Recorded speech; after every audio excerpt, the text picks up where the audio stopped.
Hello my dear friends and students. इस video में मैंने क्लास के बारे में चर्चा किया है।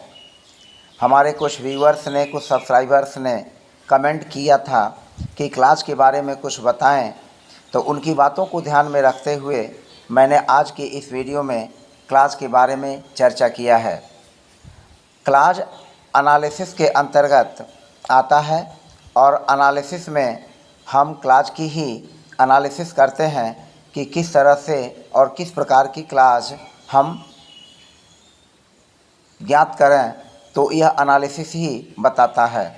फिलहाल मैंने इस वीडियो के पार्ट में कोशिश किया है कि किसी एक पार्ट को ही लेकर के, क्लास के किसी एक पार्ट को लेकर के और उस बात को हम एग्जाम्पल के माध्यम से आपको स्पष्ट कर सकें। तो फिलहाल क्लास के बारे में चर्चा करने से पहले और कुछ एग्जाम्पल्स को समझाने के पहले हम थोड़ा सा जो है इंट्रोडक्शन के रूप में क्लास के बारे में थोड़ा चर्चा भी करना चाहेंगे, ताकि आप चीज़ों को आसानी से समझ सकें। जैसा कि आप देख रहे हैं, यह जो मैंने लिखा है द क्लास, पहले इस बात को ध्यान रखें कि हमारा इंग्लिश का जो सेंटेंस अधिकतर जो होता है वह सब्जेक्ट और प्लस वर्ब, यानी सब्जेक्ट के बाद वर्ब आता है। अधिकांश इंग्लिश के सेंटेंसेस इस पैटर्न पर बनते हैं, सबसे पहले सब्जेक्ट और सबसे पहले वर्ब। अब एक पूरा वाक्य अगर है, लेंदी है, तो उसमें क्लॉजेस भी हो सकते हैं, फ्रेजेस भी हो सकते हैं। अब यहाँ पर ध्यान रखें कि सेंटेंस के उस पार्ट को क्लॉज कहते हैं जिसमें सब्जेक्ट तथा फाइनाइट वर्ब होता है।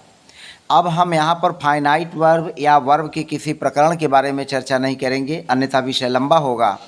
आप इतना ही समझें कि सेंटेंसेस के उस पार्ट को, अगर कोई भी सेंटेंस है तो सेंटेंस के उस हिस्से को हम क्लॉज कहते हैं जिसमें सब्जेक्ट हो और फाइनाइट वर्ब हो।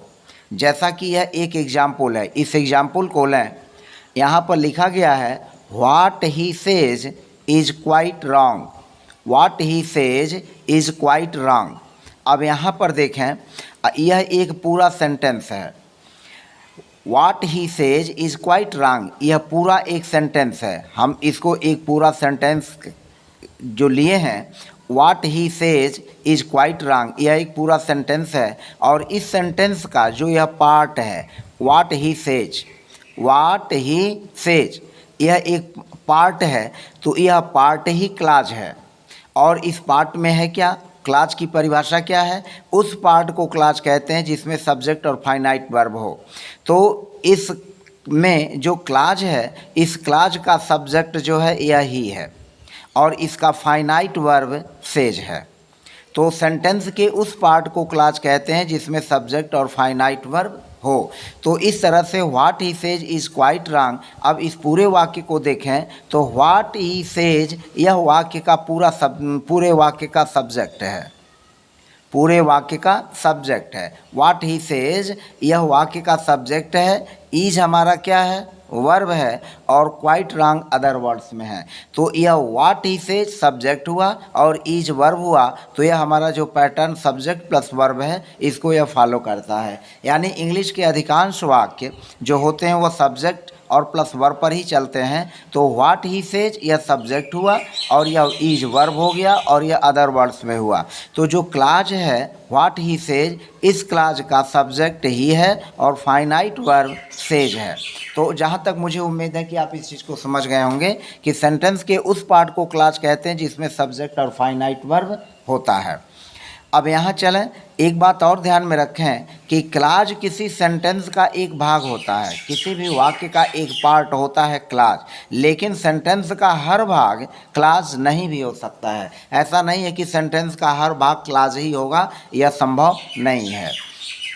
अब यहाँ पर देखें, अब थोड़ी हम सब्जेक्ट के बारे में भी चर्चा कर लेते हैं, क्योंकि सब्जेक्ट के बारे में बिना चर्चा किए हुए हम जो है आगे प्रकरण को नहीं समझ पाएंगे। तो यहाँ देखें, हमने सब्जेक्ट लिया है और सब्जेक्ट जो हमारा है, क्या काम, सब्जेक्ट क्या क्या हो सकता है।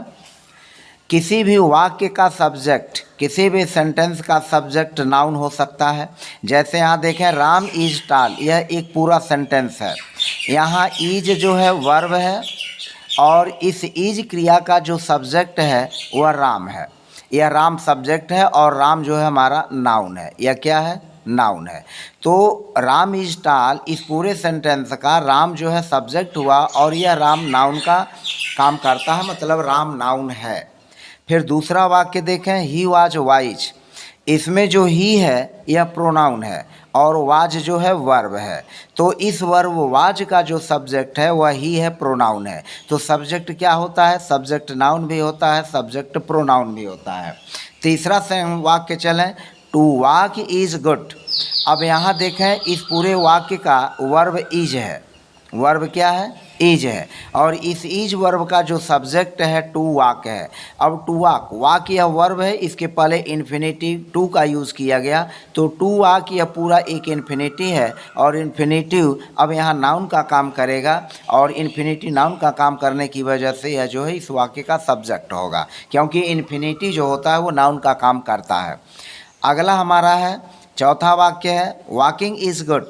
यहाँ देखें इस पूरे सेंटेंस में इज जो है क्या है? वर्ब है। और वॉकिंग जो है यहाँ यह नाउन है।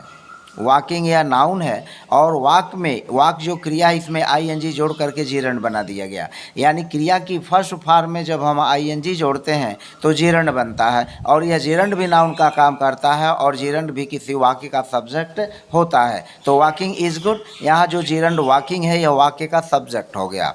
तो यह चौथा हुआ जीरंड।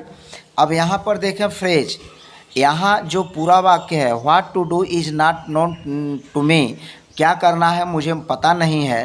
तो व्हाट टू डू यह वाक्य का सब्जेक्ट है, व्हाट टू डू, और यह फ्रेज का काम करता है और यह फ्रेजल भी एक तरह क्या हो गया? नाउन हो गया। तो what to do is not known to me यह वाक्य का सब्जेक्ट हुआ और वर्ब जो हो गया इज हो गया वर्ब। फिर आगे चलें, क्लाज की अब बात आते हैं। What he says is true, जो कुछ उसने कहा क्या है? इज ट्रू, वह सत्य है। तो इज हमारा वर्ब है और इस वर्ब के पहले का यह जो पार्ट है, इस पूरे सेंटेंस का जो यह पार्ट है यह जो है क्लाज है। व्हाट ही सेज यह क्लाज हुआ, यही हमारा क्लाज हुआ। What he says is true, और यह क्लाज भी एक तरह से पूरा जो है सेंटेंस में क्या काम करेगा? नाउन का काम करेगा।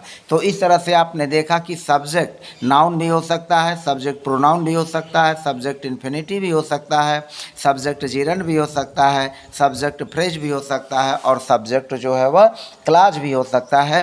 क्योंकि यहाँ पर जो क्लाज है what he says is true, यहाँ व्हाट ही सेज यह पूरे वाक्य का एक हिस्सा है, पार्ट है। और इस पार्ट में सी जो है इस पूरे वाक्य में व्हाट ही सेज में इसमें सी जो है वह करता है और फिर सेज जो है फाइनाइट वर्ब है और यह पूरा का पूरा व्हाट ही सेज यह क्लाज है। तो इस तरह से आपने देखा कि सब्जेक्ट जो है noun, pronoun, infinitive, gerund, phrase और क्लाज 6 में से कोई भी एक हो सकता है।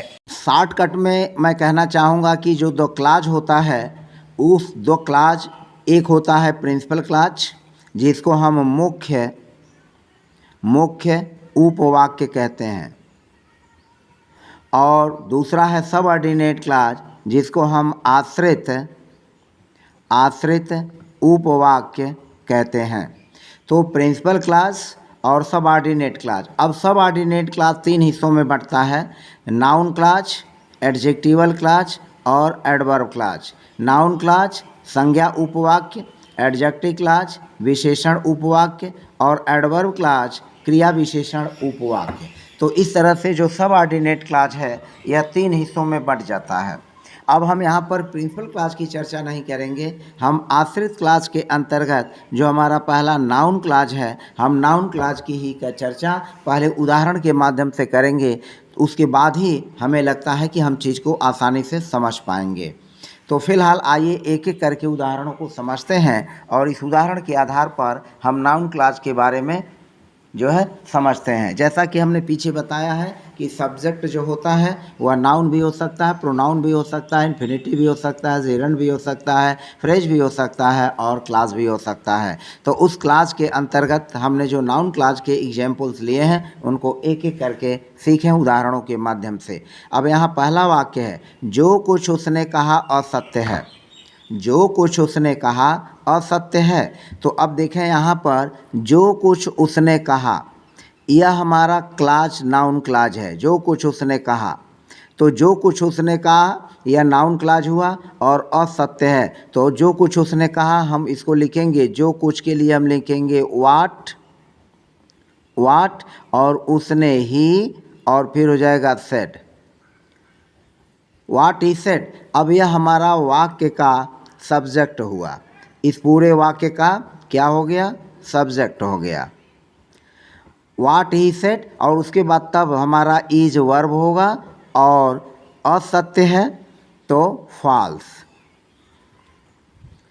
अब यहाँ पर देखें, यह जो हुआ जो कुछ उसने कहा असत्य है, वाट ही सेड इज फॉल्स। अब यहाँ इज हमारा वर्ब हो गया, यह इज वर्ब हुआ और फॉल्स जो है एडजेक्टिव है। तो वाट ही सेज, जो कुछ उसने कहा, यह पूरे वाक्य का नाउन क्लाज है और यह नाउन क्लाज वाक्य में सब्जेक्ट का काम करेगा। तो जो कुछ उसने कहा वाट ही सेड इज फॉल्स। अगला है जो कुछ तुमने कहा गलत है। तो अब वहाँ यहाँ भी हो जाएगा what, what you said, what you said, जो कुछ तुमने कहा इज रॉन्ग, जो कुछ तुमने कहा इज रॉन्ग। तो वाट यू सेड, जो कुछ तुमने कहा, यह वाक्य का नाउन क्लाज है। यह वाक्य का क्या है? नाउन क्लाज है और यह नाउन क्लाज कर्ता यानी सब्जेक्ट का काम करेगा। और इज हमारा क्या हो गया? वर्ब हो गया और रॉन्ग जो है एडजेक्टिव है। रॉन्ग जो है क्या हो गया? एडजेक्टिव। तो इस तरह से इस पूरे वाक्य में जो कुछ तुमने कहा what you said is wrong, यह वाक्य का नाउन क्लाज इस पूरे वाक्य का सब्जेक्ट हुआ।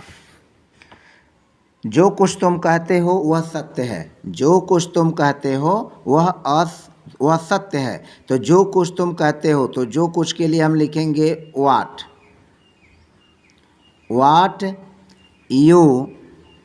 वाट यू, जो कुछ तुम कहते हो, तो कहते हो से, वाट यू से, जो कुछ तुम कहते हो। तो यह हमारा नाउन क्लाज हो जाएगा। जो कुछ तुम कहते हो, यहाँ तक नाउन क्लाज। वह सत्य है तो वह के लिए यहाँ कुछ लिखेंगे नहीं, इज ट्रू, इज ट्रू। अब यह जो वाट यू से यह हमारा हो गया नाउन क्लाज, वाट यू से यह हो गया नाउन क्लाज और इज हो गया वर्ब। और यह नाउन क्लाज क्या काम करेगा? सब्जेक्ट का। इस बात को ध्यान में रखें, सब्जेक्ट यहाँ हुआ नाउन क्लाज। तो व्हाट यू से इज ट्रू, जो कुछ तुमने कहा वह सत्य है। हम यहाँ वह की कोई मीनिंग नहीं लिखेंगे। फिर आगे देखें कि वह आएगा मालूम नहीं है, कि वह आएगा मालूम नहीं है। हमने जो दो वाक्य लिया है नीचे, 4 और 5वां वाक्य देखें कि वह आएगा मालूम नहीं है। तो हम इसको लिखेंगे कि वह आएगा, तो लिखेंगे दैट कि, और फिर हो जाएगा he will come. Future indefinite का वाक्य है। तो दैट ही विल कम, कि वह आएगा, is not known, is not known, that he will come is not known. अब यहाँ देखें दैट ही विल कम, यह नाउन क्लाज है पूरा का पूरा। दैट ही विल कम, कि वह आएगा, यह हमारा क्या है? नाउन क्लाज है, नाउन क्लाज है। और इज हमारा क्या हो गया? वर्ब हो गया। और नाउन क्लाज यही सब्जेक्ट का काम करेगा, यह नाउन क्लाज सब्जेक्ट का काम करेगा। इस नाउन क्लाज का सब्जेक्ट नहीं, इस नाउन क्लाज का फिर सब्जेक्ट ही है और जो है फाइनाइट वर्ब कम है। तो that he will come is not known, कि वह आएगा मालूम नहीं है, इज नॉट नोन।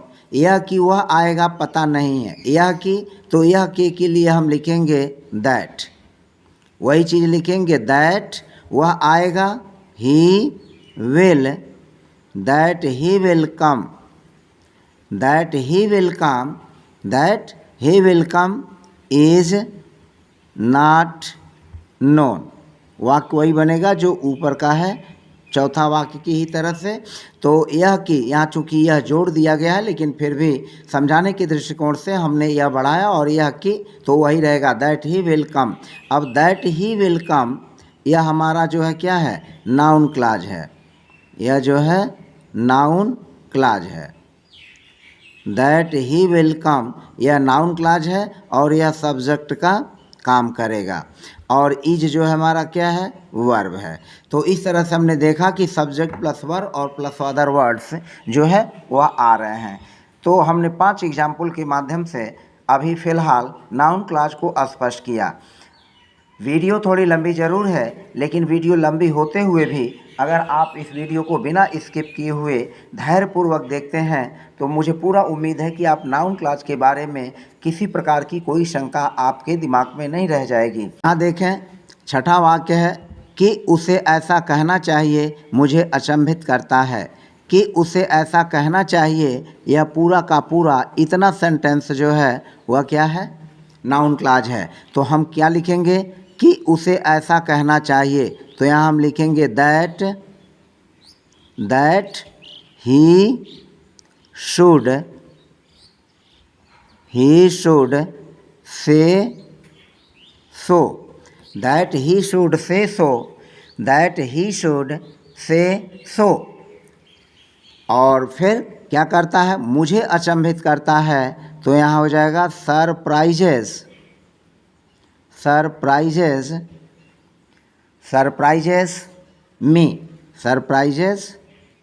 मी। तो अब यहाँ देखें, that he should say so surprises मी। अब दैट ही शुड से सो यह पूरा का पूरा जो एक पार्ट है इस वाक्य का, यह हमारा नाउन क्लॉज है। यह क्या है, नाउन क्लॉज है। और यह नाउन क्लॉज का जो वर्ब है, यह हमारा वर्ब सरप्राइजेज है। और यह नाउन क्लॉज सब्जेक्ट का काम करेगा, सब्जेक्ट का काम करेगा। तो हमारा नाउन क्लॉज सब्जेक्ट हो गया, सरप्राइजेज वर्ब हो गया, और मी जो होगा ऑब्जेक्ट हो जाएगा। मी जो है ऑब्जेक्ट हो जाएगा। हमारा 7वां वाक्य है, यह पता नहीं कि मोहन का भाई कानपुर में कितने समय तक ठहरेगा। तो सबसे पहले हम देखेंगे इसमें जो हमारा आया हुआ प्रश्नवाचक शब्द कितने समय तक, कि मोहन का भाई कितने समय तक। तो कि मोहन का भाई कितने समय तक, तो हम पहले लिखेंगे दैट हाउ लॉन्ग, और फिर तब लिखेंगे Mohan's, that how long Mohan's brother, that how long Mohan's brother will stay in Kanpur. और तब यहाँ पर is not known। अब ध्यान रखें, यहाँ पर यह पता नहीं है, यह पता नहीं कि मोहन का भाई कानपुर में कितने समय तक ठहरेगा। तो यह पता नहीं, तो इज नॉट नोन। अब यहाँ जो है that how long Mohan's brother will stay in Kanpur, यह पूरा का पूरा यहाँ से लेकर के यहाँ तक, यह पूरा जो हमारा सेंटेंस का पार्ट है, यह जो है हमारा क्या है, नाउन क्लॉज है। यही इतना बड़ा हिस्सा इस वाक्य का, that how long Mohan's brother will stay in Kanpur, यह वाक्य का नाउन क्लॉज हो गया। और इज जो होगा क्या होगा, यही वर्ब हो जाएगा। तो यह सब्जेक्ट हो जाएगा, यह सब्जेक्ट होगा, और यह जो हो जाएगा वर्ब हो जाएगा। तो यह पता नहीं कि मोहन का भाई कानपुर में कितने समय तक ठहरेगा, that how long Mohan's brother will stay in Kanpur, यह पूरा का पूरा नाउन क्लॉज है। उसके बाद इज वर्ब है और नॉट नोन अदर वर्ड्स में। तो यह एक वाक्य देखें आप, इसमें जो नाउन क्लास कितना लंबा बन रहा है और दिखने में लग रहा है कि इसमें स्टे भी वर्ब है, विल भी वर्ब है, इज भी वर्ब है, लेकिन ऐसा नहीं है। That how long Mohan's brother will stay in Kanpur, यह पूरा का पूरा मिल करके अब यह नाउन क्लास यानी संज्ञा उपवाक्य का काम करेगा। अब इसमें न तो हाउ प्रश्नवाचक शब्द है, न तो विल सहायक क्रिया है, न तो स्टे मेन वर्ब है, यहाँ कहीं कुछ नहीं है, और लॉन्ग एडजेक्टिव भी नहीं। यह पूरा का पूरा कानपुर तक, that how will long Mohan's brother will stay in Kanpur, यह सब नाउन क्लास बन गया और यह पूरा मिल करके एक संज्ञा का काम करेगा, संज्ञा उपवाक्य का काम करेगा। तो यह हो गया। यह पता नहीं कि मोहन का भाई कानपुर में कितने समय तक ठहरेगा। तो फिर एक बार दोहराता हूँ, हो सकता है थोड़ा सा असुविधा आपको महसूस हो रहा हो, लेकिन क्लियरिटी को क्लियरिटी करने के लिए मुझे जो है बार बार रिपीट भी कभी कभी वाक्य करने पड़ते हैं। तो फिर एक बार देखते हैं, that how long Mohan's brother will stay in Kanpur, यह इस पूरे वाक्य का यह क्या है, एक नाउन क्लाज है। और जैसा कि नाउन संज्ञा का काम करेगा तो इसमें अब हर शब्द एक तरह से संज्ञा बन गया। सिंपल वे में कहें तो यह हर शब्द that how long Mohan brother will stay in Kanpur, यह पूरा का पूरा एक तरह से यूँ कह सकते हैं कि हर शब्द आपका संज्ञा बन गया, क्योंकि संज्ञा ही वाक्य का सब्जेक्ट होता है। तो that how long Mohan's brother will stay in Kanpur is not known, यहाँ इज वर्ब हो गया। अब हम चलते हैं नेक्स्ट सेंटेंस 8वें पर। यह सत्य है कि वह अपनी फीस नहीं दे सकता, यह सत्य है कि वह अपनी फीस नहीं दे सकता है। तो अब यहाँ पर चलें कि वह अपनी फीस नहीं दे सकता है, कि वह अपनी फीस नहीं दे सकता है। तो यहाँ पर लिखेंगे दैट और वह अपनी फीस, ही और ही के बाद लिखेंगे can not, he can not यानी he can't afford, he can't afford his fee, he can't that he can't afford his fees. तो हो गया इज ट्रू, इज ट्रू। अब that he can't afford his fees, यह जो है हमारा क्या है, वाक्य का पूरा यह जो है नाउन क्लाज है। यह क्या हो गया, नाउन क्लाज हो गया, संज्ञा उपवाक्य हो गया। और इस संज्ञा उपवाक्य में इज जो है हमारा क्या हो गया, वर्ब हो गया। तो यह सत्य है कि वह अपनी फीस नहीं दे सकता, that he can't afford his fees is not true. Clear, that he can't afford his fees is not true. यह स्पष्ट है कि तुमने कुर्सी तोड़ी है, यह स्पष्ट है कि तुमने कुर्सी तोड़ी है। तो यह जो की का हिस्सा शुरू हो रहा है, इसी बात को आपको ध्यान में रखना है कि हम नाउन क्लास फाइंड कहाँ से करेंगे। कि तुमने कुर्सी तोड़ी है, तो यह हमारा नाउन क्लास है। तो that you have, that you have broken, that you have broken the chair, that you have broken the chair. अब यह हमारा नाउन क्लाज है, that you have broken the chair. और फिर यह स्पष्ट है, इज क्लियर, क्या लिखेंगे, इज क्लियर। तो यह हो गया हमारा नाउन क्लाज, यह हो गया noun clause. That you have broken the chair noun clause हो गया, और इज जो हो गया क्या हो गया, वर्ब हो गया। तो इस तरह से यह स्पष्ट है कि तुमने कुर्सी तोड़ी है, that you have broken the chair is clear. फिर अगला देखें, जो कुछ लड़के कहते हैं सत्य है, जो कुछ लड़के कहते हैं सत्य है। तो अब यहाँ है जो कुछ लड़के कहते हैं, यह पूरा का पूरा पार्ट नाउन क्लाज है। और तब लिखेंगे जो कुछ, व्हाट द बॉयज से, व्हाट द बॉयज से is true, what the boys से इज ट्रू। अब व्हाट द बॉयज से यह हमारा क्या हो गया, नाउन क्लाज हो गया। यह क्या हुआ, नाउन क्लाज, यह हो गया नाउन क्लाज। और इज हमारा क्या हो गया, वर्ब। और यह नाउन क्लाज सब्जेक्ट का काम करेगा। तो हमारा वाक्य का स्ट्रक्चर हुआ सब्जेक्ट और प्लस वर्ब। तो जो कुछ लड़के कहते हैं, तो व्हाट द बॉयज से, और यह नाउन क्लाज हो जाएगा और इज ट्रू। नेक्स्ट सेंटेंस देखें, जो कुछ तुम्हारी बहनें पढ़ रही हैं ठीक नहीं है, जो कुछ तुम्हारी बहनें पढ़ रही हैं ठीक नहीं है। तो जो कुछ तुम्हारी बहनें पढ़ रही हैं, तो हम लिखेंगे वाट योर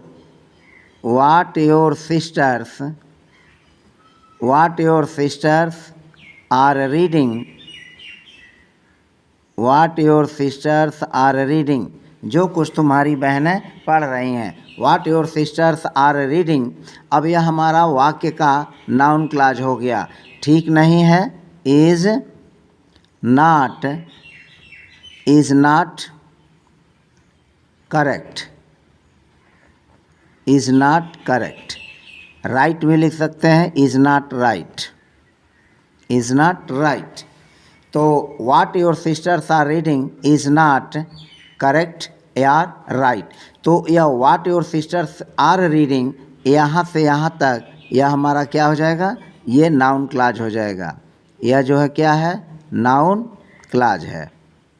और नाउन क्लॉज के बाद जो है इज क्या हो गया, वर्ब हो गया। आप ज़्यादा चीज़ें समझ चुके होंगे। यह कि कपिल देव अच्छा खेला सही है, यह कि कपिल देव अच्छा खेला सही है। तो यह कि कपिल देव अच्छा खेला, तो लिखेंगे that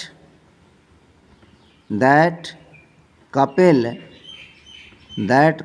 Dev played well, that Kapil Dev played well is right, सही है। ट्रू भी लिख सकते हैं, इज राइट या ट्रू। तो that Kapil Dev played well, यह हमारा नाउन क्लॉज हो जाएगा। That Kapil Dev played well, यह नाउन क्लॉज होगा, यह नाउन क्लॉज हो जाएगा। और नाउन क्लॉज यही जो है हमारा सब्जेक्ट होगा। तो आप उदाहरणों के माध्यम से स्पष्ट तौर पर देख रहे हैं कि नाउन क्लॉज किसी भी टेंस में हो सकता है। वह फ्यूचर का भी हो सकता है, कंटिन्यूअस का भी हो सकता है, प्रेजेंट का भी हो सकता है, प्रेजेंट इंडेफिनिट का हो सकता है।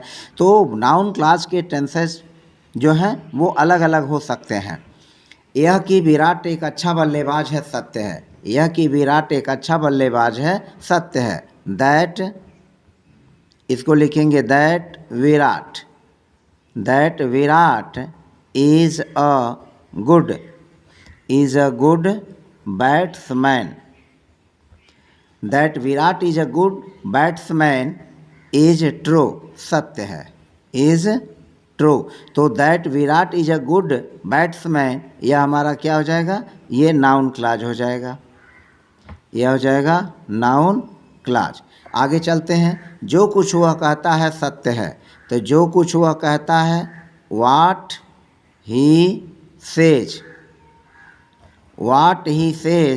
Is true, what he says is true. अब व्हाट ही सेज यह हमारा क्या है, नाउन क्लॉज है, यह हो गया नाउन क्लॉज। और यह इज क्या हो गया, वर्ब हो गया। इस वाक्य का वर्ब हुआ और यह नाउन क्लॉज सब्जेक्ट हो जाएगा, यह नाउन क्लॉज सब्जेक्ट हो जाएगा। फिर आगे चलें। जो कुछ वह कहता है सत्य है। तो व्हाट ही सेज यह प्रेजेंट इंडेफिनिट टेंस का वाक्य है। तो what he says is true, कि वह ईमानदार है सभी को पता है। अब यहाँ देखें कि वह ईमानदार है, तो किस यह वाक्य शुरू हुआ है, यह नाउन क्लॉज होगा। That he is honest, that he is honest is known to all, that he is honest is known to all, that he is honest is known to all। all यहाँ लिखते हैं, यह हो गया that he is honest is known to all। तो that he is honest यहाँ से यहाँ तक यह पूरा जो है पार्ट सेंटेंस का यह क्या है, नाउन क्लॉज है, यह नाउन क्लॉज हो गया। और इज जो हो जाएगा, यह हो जाएगा वर्ब, इज हमारा वर्ब हो गया। क्यों उसने चिड़िया मारा, रहस्य है। क्यों उसने चिड़िया मारा, रहस्य है। तो अब देखें क्यों उसने चिड़िया मारा, तो क्यों यह हो जाएगा why he killed a bird is a mystery, is a mystery. तो अब यहाँ देखें, why he killed a bird, why he killed a bird, उसने चिड़िया क्यों मारी, यह हमारा नाउन क्लाज हो जाएगा, नाउन क्लाज हो जाएगा, और इज हमारा क्या हो जाएगा, वर्ब हो जाएगा। तो क्यों उसने चिड़िया मारा, रहस्य, why he killed a bird is a mystery, क्या है यह, एक रहस्य है। हमारा 18वां सेंटेंस है, जो कुछ तुमने कहा सुना नहीं गया, जो कुछ तुमने कहा सुना नहीं गया। अब यहाँ देख सकते हैं कि यह जो है, जो कुछ तुमने कहा, तो जो कुछ यहाँ हम लिखेंगे वाट, और यू, वाट यू सेड, यह हमारा नाउन क्लाज है, वाट यू सेड नाउन क्लाज है, यह जो हो जाएगा नाउन क्लाज होगा। सुना नहीं गया, यहाँ पैसिव वॉइस का वाक्य बनेगा, तो वाट you said was not heard, was not heard, सुना नहीं गया, और वाज जो हो जाएगा यह वर्ब हो जाएगा, वाज नॉट हर्ड। कि पृथ्वी गोल है सभी को पता है, अब यह की से शुरू है, तो कि पृथ्वी गोल है, that the earth is round, that the earth is round। अब यह इज यहाँ पर वर्ब का काम नहीं करेगा, यह सब नाउन हो गया, noun clause. That the earth is round, यह हमारा नाउन क्लाज हो जाएगा, that the earth is round, that the earth is round, और हो जाएगा फिर इज, सभी को पता है, is known to all, is known to all, that the earth is round is known to all, that the earth is round is known to all। तो हमारा that the earth is round यहाँ तक noun clause, is जो हमारा हो गया, क्या हो गया, वर्ब हो गया। 20वां सेंटेंस है, वह कब आएगी, अनिश्चित है, वह कब आएगी अनिश्चित है, तो हम लिखेंगे when she will come, when she will come is uncertain। तो अब यहाँ पर क्या है, when she will come, यह हमारा क्या हो जाएगा, नाउन क्लाज हो जाएगा, यह क्या हो जाएगा, noun clause. when she will come is uncertain, वह कब आएगी अनिश्चित है। वहाँ तुम कैसे गए, वहाँ तुम कैसे गए रहस्य है, वहाँ तुम कैसे गए रहस्य है। तो वहाँ तुम कैसे गए, तो इसको लिखेंगे how you went, how you went there, how you went there, तुम वहाँ कैसे गए, यह हो गया नाउन क्लाज।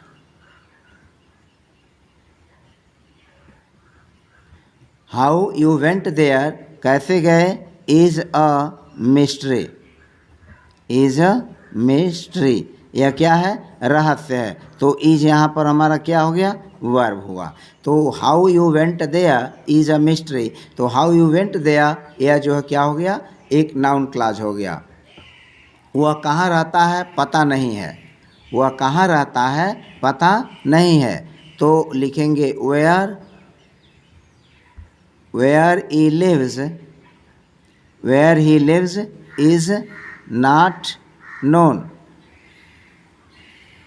अब यह where he lives यह वाक्य का नाउन क्लाज है, यह वाक्य का क्या है, नाउन क्लाज है, और इज जो हमारा क्या हो गया, वर्ब हो गया। तो where he lives वह कहाँ रहता है, इज नॉट नोन, पता नहीं है, where he lives is not known, पता नहीं है। यह कि पृथ्वी चपटी है, गलत कथन है। अब यहाँ देखें, यह कि पृथ्वी चपटी है, यह कि पृथ्वी चपटी है, that the earth is flat, that the earth is flat। अब हमारा यह नाउन क्लाज है, that the earth is flat, यह नाउन क्लाज हो गया। that the earth is flat, यह कि पृथ्वी चपटी है, गलत कथन है, तो that the earth is flat is a wrong statement. Is a wrong statement. Is a wrong statement. यह कि पृथ्वी चपटी है. Is a wrong statement. Is a wrong statement. गलत कथन है, यानी कथन क्या है, गलत है. तो that the earth is flat यह नाउन क्लॉज है और इज हमारा वाक्य का यह जो है वर्ब हो जाएगा. हमारा 24 सेंटेंस है. मुझे क्या करना चाहिए पता नहीं है. मुझे क्या करना चाहिए, तो यहाँ पर देखें what I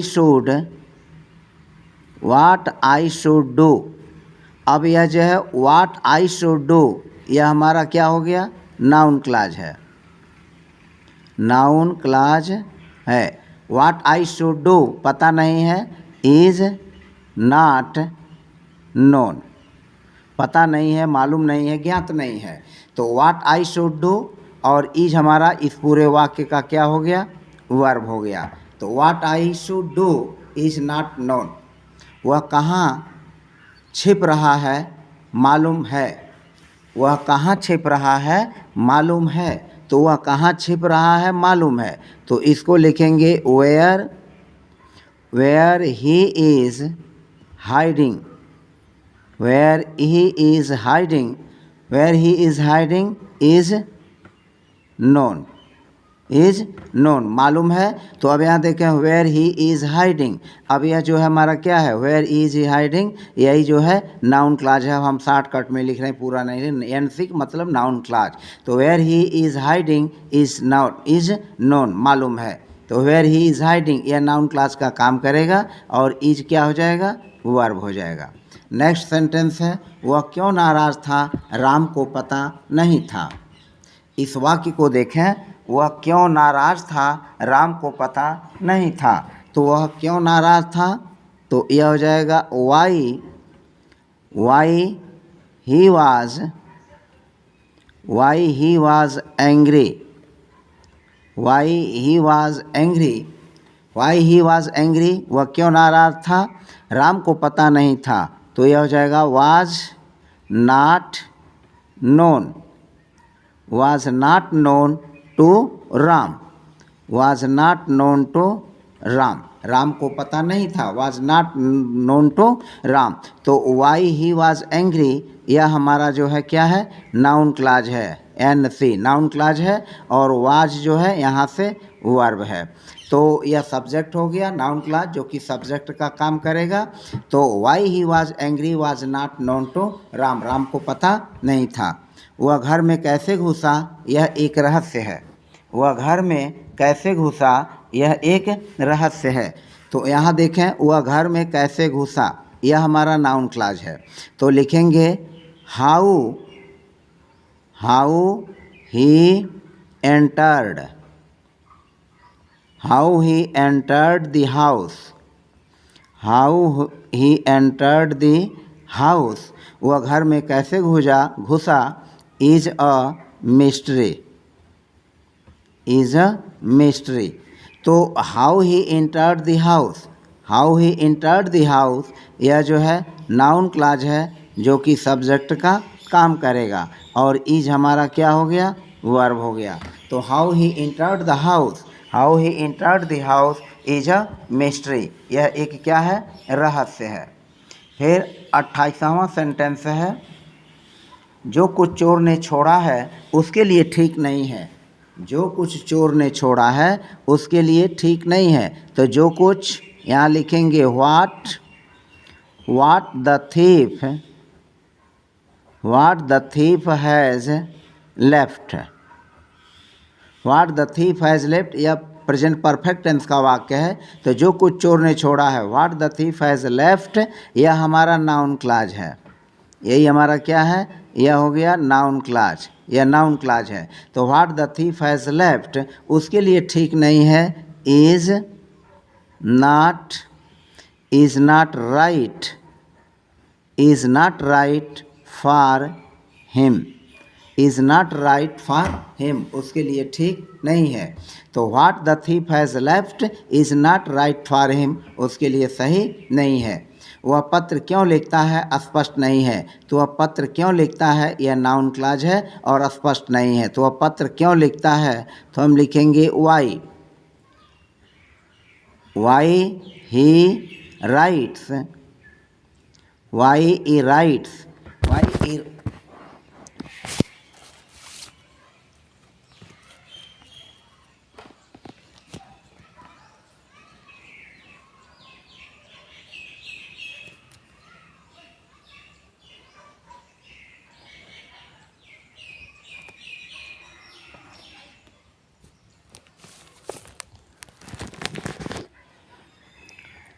वह पत्र क्यों लिखता है, स्पष्ट नहीं है।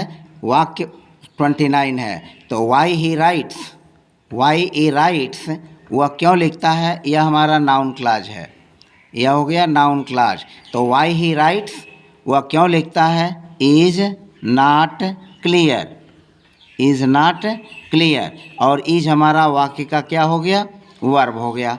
तो Y he rights is not clear, Y he rights, यह हमारा नाउन क्लॉज हुआ जो कि वाक्य में सब्जेक्ट का काम करेगा, और इस सब्जेक्ट का जो वर्ब है वह इज है, फिर नॉट क्लियर अदर वर्ड्स में। तो इस तरह से हमने 29 सेंटेंसेस के माध्यम से आपको जो है 29 सेंटेंसेस के माध्यम से हमने आपको नाउन क्लॉज के बारे में हिंदी से अंग्रेजी बना करके, यानी हिंदी सेंटेंसेज को इंग्लिश सेंटेंसेज में ट्रांसलेट करके नाउन क्लॉज को स्पष्ट करने की कोशिश किया है। मुझे पूरा उम्मीद है कि आपको वीडियो यह पसंद ज़रूर आई होगी और आपने वीडियो को बिना स्किप किए हुए देखा है, क्योंकि नाउन क्लॉज और सबऑर्डिनेट क्लॉज के अंतर्गत जो नाउन क्लॉज, एडजेक्टिव क्लॉज और एडवर्ब क्लॉज है, यह बहुत ही लंबा प्रकरण है और इसको आसानी से समझा नहीं जा सकता। तो इसको और क्लियर करने के लिए हम अपनी वीडियोस की सीरीज क्लास के बारे में ही लाते रहेंगे और उन वीडियोस को आप देखते रहिएगा। तब तक के लिए ढेर सारी शुभकामनाओं सहित हम अपनी बात यहीं पर समाप्त करते हैं। मिलते हैं नेक्स्ट वीडियो में। Bye bye.